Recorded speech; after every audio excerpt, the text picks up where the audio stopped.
విష్ణుమూర్తికి తులసి మొక్క అంటే ఎందుకు అంత ఇష్టం? విష్ణుమూర్తిని రాయిగా శపించింది ఎవరు? ఆ రాయి ఎప్పటికీ ఉందని మీకు తెలుసా? ఒకప్పుడు జలాంధ్రుడు అనే రాక్షసుడు ఉండేవాడు. ఆయన సముద్రంలో పుట్టాడు. అందుకే ఆయనకి సముద్రపుత్రుడు అని అంటారు.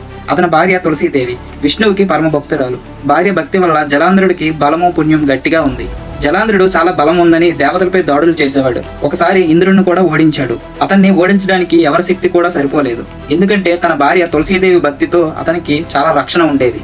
అప్పుడు విష్ణుమూర్తిని దేవతలందరూ ఆశ్రయించారు. జలాంధ్రుడిని గెలవాలంటే తులసీదేవి భక్తిని ఏ విధంగా అయినా తొలగించాలని విష్ణుమూర్తిని దేవతలందరూ కోరుతారు.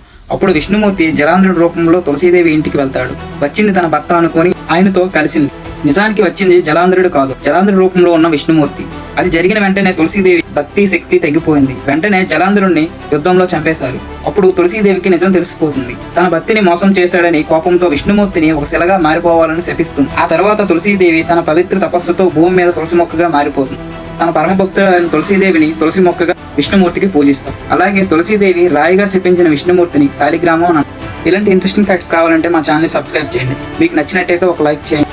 నమో నారాయణ అని కామెంట్